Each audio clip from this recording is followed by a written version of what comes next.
지자체 민생개혁 현장을 돌면서 간담회를 해보자, 이런 제안이 나오고 난 다음에 이구동성으로 가장 먼저 가서 만나봐야 될 사람이 누구냐 했을 때 우리 김영배 성북구청장님을 다들 이 얘기를 했던 것 같습니다. 그래서 첫 번째 자리로 오늘 성북구를 찾아왔습니다.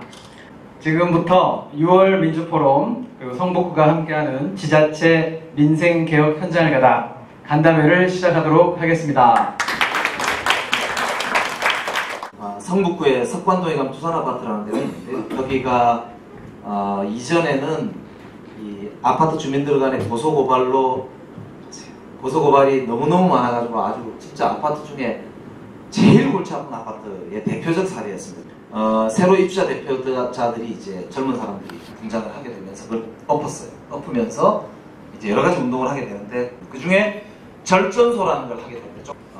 도시에서 사실 에너지 관련해서는 발전소도 중요하지만 도시의 생활에서는 가장 중요한 게 결국 사람의 삶의 패턴을 바꿔야 되기 때문에 아끼는 것으로부터 출발을 해야 된다. 덜 써야지 이걸 뭘 만들어서 한다는 것도 도시에서는 뭐 핵심이 아니지 않을까라는 고민을 하면서 이제 절전소라는 걸 했는데 1호 절전소가 성북구 두산 아파트가 1호입니다.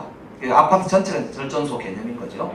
그렇게 해가지고 연간 14억 원 나오던 전기료를 10억 원으로 줄였습니다. 또 하나 놀라운 이제 아이디어가요. 이게 이제 동아 에코빌 아파트라고 하는데 하울곡동, 월곡동에 있습니다. 그 동덕여대 앞쪽에요. 가불로 되어 있는 계약서를 동행으로 바꿨습니다. 성북구가 아파트가 동행이라고 이제 프로젝트 이름을 지으니까 이분들이 입주자 대표자회 회장이 한 발 더 나가가지고 아예 갑을 지워버리고 동자 행자로 했습니다. 근데 그래서 저는 결국 일은 사람이 하고 시민이 어느 정도이냐에 따라서 그 공동체가 어디까지 갈 건가가 결정이 된다. 그래서 저희들이 이제 성북구 같은 경우는 사실은 그 아카데미 천국이라고 할 정도로 없는 아카데미가 없습니다. 인권 아카데미도 있고 뭐 건축 아카데미도 있고 뭐 이것저것 별게 할 수 있는 건 다 하고 있습니다. 저는 국가의 시대에서 마을의 시대로, 사익의 시대, 시장의 시대에서 공공성의 시대로, 권력 정치의 시대에서 시민과 생활 정치의 시대로 가야 한다라는 게 이제 처음 선거 준비할 때도 그랬었고 하면서 이제 내 결론이 그런 이제 내용입니다. 그 인풋, 정치는 인풋이다. 저는 그렇게 이제 결론을 내리고 왜 도대체 정치와 정당과 정치인들이 사람들에게 그렇게 절망을 주고 있나. 그 본질은 사람들의 요구로부터 모든 문제가 출발되지 아니하고 그 요구가 투입되는 것으로부터 정치가 시작하고 작동하지 않고 또 그 문제를 해결하는 것을 자신의 최종 목표로 삼고 있지 아니하기 때문에 이런 문제가 생긴다. 그래서 결국 행정개혁, 정치개혁 얘기할 때 늘 우리가 아웃풋을 이야기하고 아웃컴하고 아웃풋의 차이만 이야기하지 실제 인풋을 이야기를 얼마나 하느냐라고 하는 문제를 가지고 이 문제가 이제 핵심이다라고 생각을 했습니다. 그래서 이제 각종의 참여 제도를 도입을 하고 열린 토론회도 많이 하고요. 아카데미도 뭐 하는데 그러면 이런 걸 하면서 실제 행정기관은 뭐 할 거냐? 구청장은 그랬을 때 뭐 하는 자리냐? 이런 게 또 한편으로는 또 중요한 일입니다. 정부가 뭐 할 거냐? 이런 문제와 관련된 거기 때문에 인풋의 문제. 그러니까 그걸 어떻게 행정조직 내로 그들의 수요를 인입할 거냐. 그걸 기초로 어떻게 공장이죠. 쉽게 얘기하면 공장 라인을 이렇게 세울 거냐. 이 공장 라인이 어디로부터 나온 거냐. 그리고 그러면 나머지는 공장장의 능력입니다. 결국에는.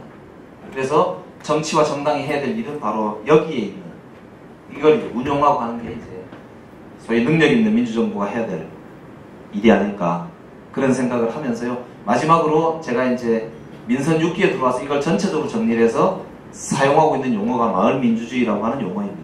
그래서 결국에는 이게 공공분의 핵심이라는 게 아까 제가 말씀드린 이 공공 플랫폼 부분이고요. 민관협력 플랫폼이라는 것도 결국 그렇고 이 마을민주주의라는 게 마을 계획을 기초로 운영이 되도록 하는 그런 이제 전체적인 체계를 가지고 있고요. 제가 이제 정치를 처음에는 잘 말하고 잘 떠들고 이런 건 줄 알았고요. 두 번째는 잘 듣는 건 줄 알았습니다. 근데 듣는 것만 가지고는 안 되더라고요.